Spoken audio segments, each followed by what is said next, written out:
तर नुकतीच बाणगंगा येथील महाआरती पार पडली आहे आणि माझ्यासोबत येथील जे ट्रस्ट आहे ती संपूर्ण ट्रस्टचे मंडळी माझ्यासोबत आहेत. आपण त्यांच्याशी बातचीत करूया.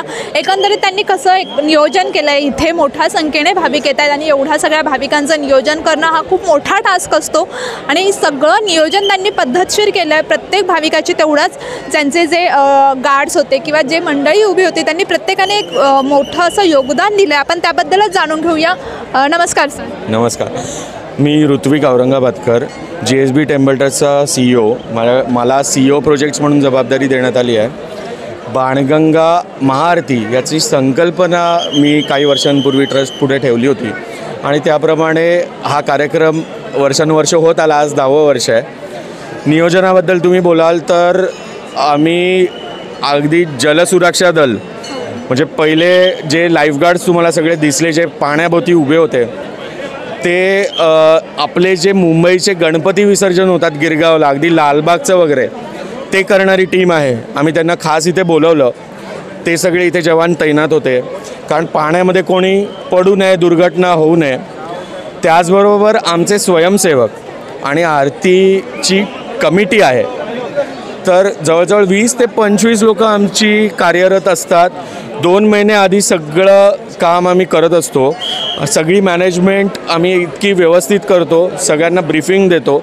सिक्युरिटी गार्ड्सलासुद्धा, महिला सिक्युरिटी गार्ड्स असो नाहीतर पुरुष सिक्युरिटी गार्ड्स असो, त्यांना प्रत्येकाशी कसं बिहेव करायचं आहे. कारण शेवटी सगळ्या आजूबाजूच्या बिल्डिंगांच्या गच्चीवरती, गॅलरीवरती सगळी तुडुंब गर्दी भरलेली आहे. आज मलबार हिलसुद्धा पॅक झालं आहे असं पोलिसांनी आम्हाला सांगितलं. स्वतः आपले झोन 2चे DCP मोहित गर्ग या ठिकाणी उपस्थित होते. ते स्वतः इथे सगळी देखरेख करत होते.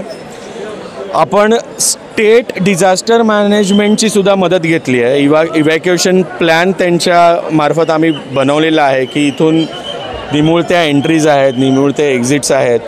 तर लोकांनी कसं बाहेर पडावं, काही जर चुकीची सिच्युएशन झाली त्यावेळेस तर तीही आम्ही तयारी ठेवली होती. ॲम्ब्युलन्सेस, फायर ब्रिगेडची गाडी, फायर गार्ड्स, या सगळ्या गोष्टी आमच्याकडे होत्या. आम्ही सगळ्यांना ट्रेनिंग दिलेलं होतं कारण ही गर्दीसुद्धा भाविकांची आहे. इथे कोणी उपद्रव करणाऱ्यातली लोकं नाही. सगळ्यांनी शांततेने हा पूर्ण आरती सोहळा बघितला आणि अनुभवला आहे.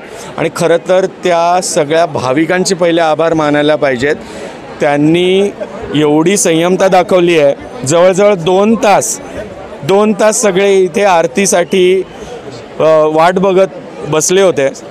त्याच्यामुळे सगळ्यात पहिले त्यांचा धन्यवाद. बाकी GSB ट्रस्ट आणि आमचे जे सगळे सहकारी आहेत, आरतीची कोर कमिटी टीम आहे, त्या पण सगळ्यांचे धन्यवाद.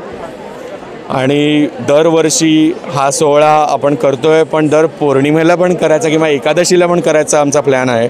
तर एकंदरीत पाहिलं तर येथील ट्रस्टने एकदम असे छान नियोजन केले होते आणि त्याचबरोबर भाविकांनी देखील तेवढाच प्रतिसाद त्यांना दिला आहे. ब्युरो रिपोर्ट गायत्री खुगेसह कॅमेरामॅन चेतन, टाइम महाराष्ट्र.